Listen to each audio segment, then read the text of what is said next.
Hi, my friends. Today I want to present you a new story. Enjoy watching it.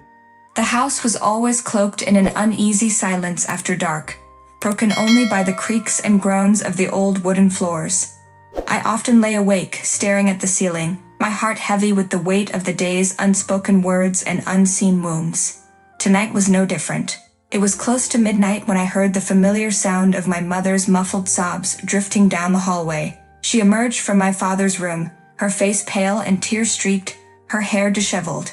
She hugged herself tightly, as if trying to hold together the pieces of her shattered soul. I watched from my bedroom door, hidden in the shadows, as she stumbled into the bathroom and locked the door behind her. A few moments later, my father appeared. His demeanor was a stark contrast to my mother's. He hummed a cheerful tune under his breath, his steps light and buoyant. He wore a satisfied smile, as if he had just had the most pleasant of dreams. It was a jarring sight, and one that had become disturbingly familiar over the past few months.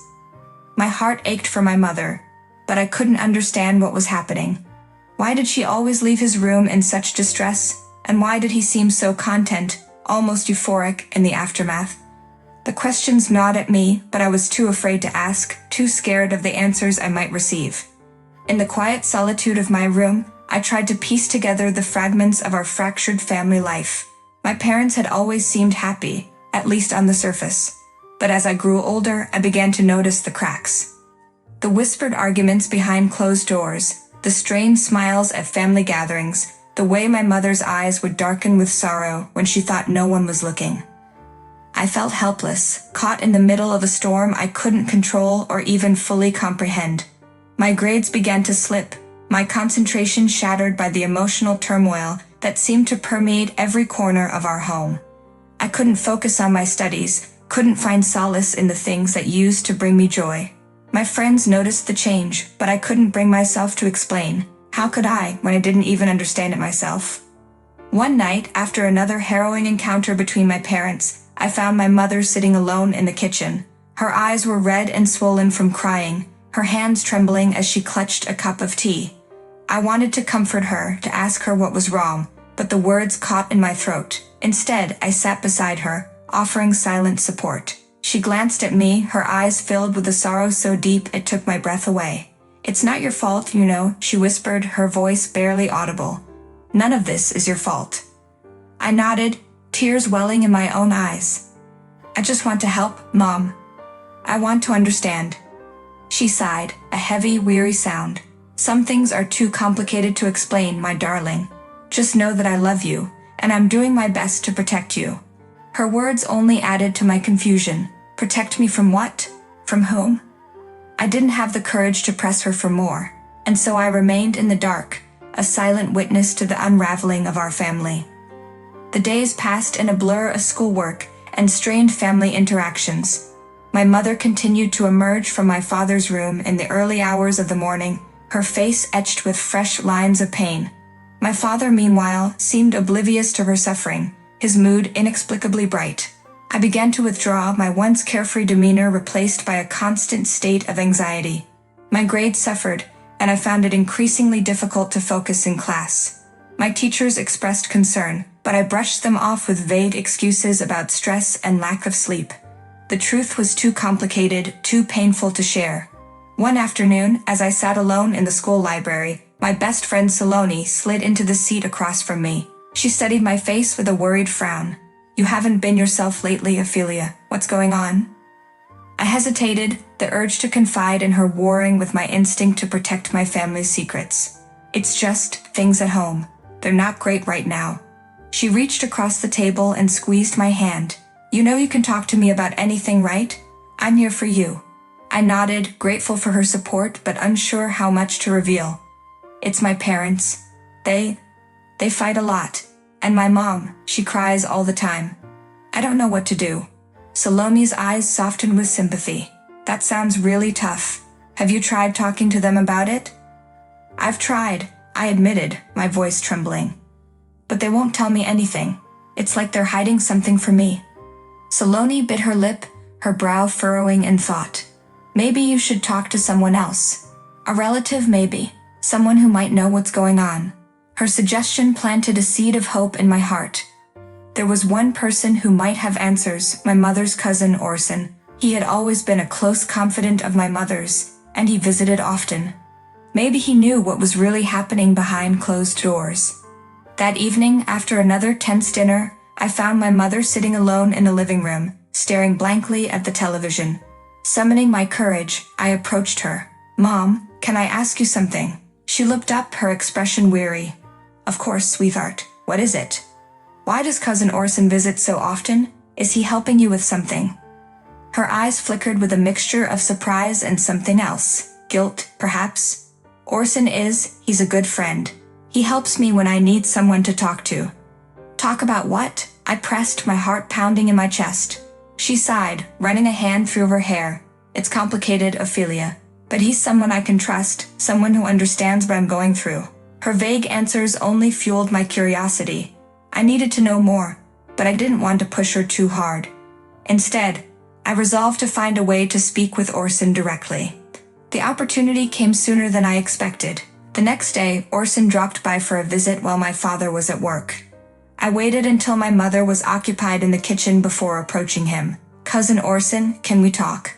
He looked up from his book, his expression curious. "Of course, Ophelia. What's on your mind?" I hesitated, choosing my words carefully. "I'm worried about Mom. She seems so sad all the time, and I don't understand why. Can you tell me what's going on?" He regarded me with a thoughtful expression before finally nodding. "Your mother has been through a lot, Ophelia. More than you realize. She's trying to protect you from some very painful truths." "Protect me from what?" I demanded, my frustration bubbling to the surface. Orson leaned forward, his voice low and serious. "Your father, he's not the man you think he is. There's a lot you don't know about him, and your mother is trying to shield you from the worst of it." His words sent a chill down my spine. "What do you mean? What has he done?" Orson sighed, rubbing a hand over his face. "I can't go into details right now, but you need to trust your mother. She's doing what she thinks is best for you." I wanted to believe him, but doubt gnawed at my mind. Could my father really be the monster they were making him out to be? And if so, what had he done to cause my mother so much pain? As Orson left that evening, he gave me a reassuring smile. "Hang in there, Ophelia. Things will get better. Just trust your mother." I nodded, but his words offered little comfort. The weight of secrets hung heavy over our family, and I was determined to uncover the truth, no matter the cost. That night, I lay in bed, my mind racing with the revelations of the day. I needed answers, and I needed them now. Unable to sleep, I crept out of my room and made my way down the hall to my parents' bedroom. The door was slightly ajar, and I could hear my mother's voice inside, speaking in hushed tones. I pressed myself against the wall, straining to hear the conversation. "It's getting harder, Orson," my mother was saying. "Ophelia's starting to suspect something. I can see it in her eyes." Orson's voice was calm and reassuring. "We've come too far to turn back now, Lena. We need to stick to the plan. She'll understand eventually." My breath caught in my throat. Orson was here, in our house in the middle of the night. The pieces of their conspiracy began to fall into place. "We need to make her see that her father isn't the man she thinks he is," my mother continued, her voice breaking. "But I can't keep lying to her. It's tearing me apart." "Lena," Orson said firmly, "you know this is the only way. He's poisoned her mind against us. We need to show her the truth, no matter how painful it is." A cold shiver ran down my spine as the full extent of their betrayal became clear. My mother and Orson were plotting to turn me against my father. They had been manipulating me, using my confusion and sympathy to drive a wedge between us. I couldn't listen any longer. I stumbled back to my room and collapsed onto my bed, tears streaming down my face. The realization that my own mother had been deceiving me, using me as a pawn in her twisted game, was almost too much to bear. But amidst the pain and betrayal, a fierce determination began to take root. I would not let them tear my family apart. I would not be a pawn in their cruel game. I needed to confront my mother, to make her see the damage she was causing. The next morning, I found her in the kitchen, preparing breakfast. Her eyes were red from crying, but she managed a strained smile when she saw me. "Good morning, Ophelia." I took a deep breath, my hands trembling. "Mom, we need to talk." She looked up, her expression wary. "What is it, sweetheart?" I know what you and Orson are planning, I said, my voice shaking. I heard you talking last night. You're trying to turn me against Dad. Her face went pale, and she dropped the spoon she was holding. Ophelia, it's not what you think. Then tell me what it is, I demanded, my anger rising. Tell me the truth for once. She stared at me, her eyes filled with a mixture of guilt and sorrow. Your father, he's done things, Ophelia. Terrible things. I was trying to protect you from the truth. By lying to me? By using me as a pawn in your schemes? I shook my head, tears blurring my vision. How could you do that to me? I'm sorry, she whispered, her voice breaking. I thought I was doing the right thing. I thought I was protecting you. Protecting me from what? I cried. From Dad? He's never done anything to hurt me. You're the ones who are hurting me. She reached out to touch my arm, but I pulled away. Ophelia, please, just listen to me. Your father isn't who you think he is. He's been hiding things from you, from all of us. I don't believe you, I said, my voice cold and hard. I'm done with your lies. With that, I turned and walked away, leaving her standing in the kitchen, tears streaming down her face. I didn't know what the future held. But one thing was certain. I would not let them tear my family apart. I would stay loyal to my father no matter what. As I left the house, I felt a strange sense of clarity. The truth had been painful, but it had also set me free. I was no longer a pawn in their twisted game. I was in control of my own destiny, and I would fight to protect the people I loved, no matter the cost. Determined to uncover the truth, I resolved to confront my father. If he was hiding something, I needed to hear it from him. That evening, after he returned from work, I waited until he was settled in his study before approaching him. Dad, can we talk? I asked, my voice wavering. He looked up from his desk, concern etched on his face. Of course, Ophelia. What's on your mind? I took a deep breath, trying to steady my racing heart. I overheard Mom and Orson talking last night. They said you've been hiding things from me, from all of us. I need to know the truth. His expression darkened, and he leaned back in his chair, his eyes filled with a mix of sadness and resignation. I was afraid this day would come, he said quietly. There are things you don't know, Ophelia. Things I've tried to protect you from. Like what? I demanded, my voice trembling with anger and frustration. What have you been hiding? He sighed, running a hand through his hair. Your mother and I, we've had our share of problems. There were mistakes made on both sides, but I've always tried to do what's best for you. That's not what I asked, I snapped. I want to know what you've been hiding. He closed his eyes as if gathering his thoughts. There were things in my past before you were born. Things I'm not proud of. Your mother found out, and it drove a wedge between us. She turned to Orson for comfort, and well, you know the rest. His confession left me reeling. So it's true? You've been lying to me? I never wanted to lie to you, Ophelia, he said, his voice filled with regret. But some truths are too painful to bear. I wanted to protect you from my mistakes. I stared at him, my emotions in turmoil. And what about Mom? She's been suffering all this time because of you. How could you let that happen? He looked down, unable to meet my gaze. I thought I was doing the right thing. I thought it was better for you not to know. But now I do know, I said, my voice breaking. And I don't know what to believe anymore. He reached out to touch my arm, but I pulled away. Ophelia, please. I love you. I've always loved you. Everything I've done for you. Then why does it feel like my whole life has been a lie? I whispered, tears streaming down my face. He had no answer for that, and I turned and fled the room, my heart heavy with confusion and pain. I needed time to process everything, to figure out what to do next. In the days that followed, I found myself watching the same video clip over and over again. It was a simple, sentimental clip of our family from a few years ago, back when things seemed simpler and happier.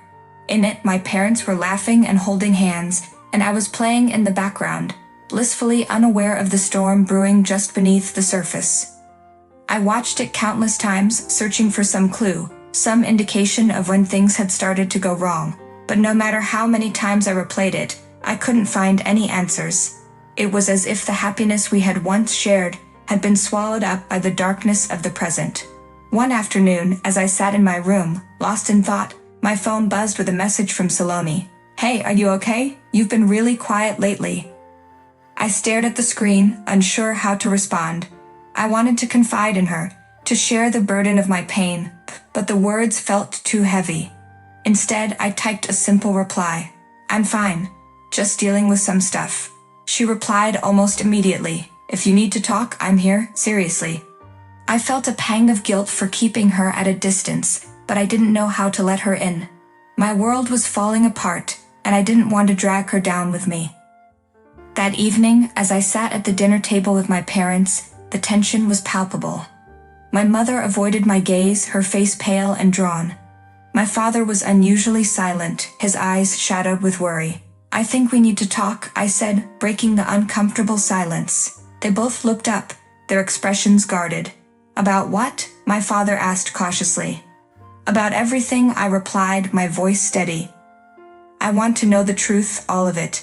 No more lies, no more secrets." They exchanged a glance, and my mother nodded slowly. "You're right, Ophelia. It's time we told you everything." Over the next few hours, they laid bare the tangled web of lies and deceit that had torn our family apart. My father confessed to mistakes he had made in the past, actions that had driven my mother into Orson's arms. My mother revealed the extent of her own betrayal, her affair with Orson, and their subsequent plan to turn me against my father. It was a painful, heartbreaking conversation, but it was also cathartic. For the first time, the truth was out in the open, and we could begin to confront the wounds that had festered for so long. "I'm so sorry, Ophelia," my mother said, tears streaming down her face. "I thought I was doing the right thing, but I was wrong.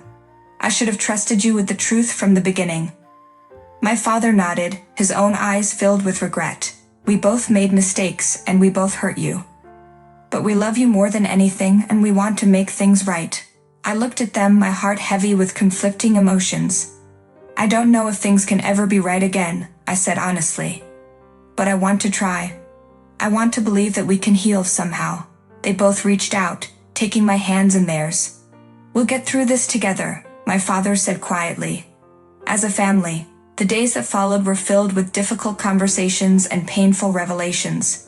We began to see a family therapist who helped us navigate the tangled web of emotions and rebuild the trust that had been shattered. I found solace in my friends, especially Salome, who stood by me through the darkest times. I confided in her about everything, and she offered a shoulder to cry on and a listening ear.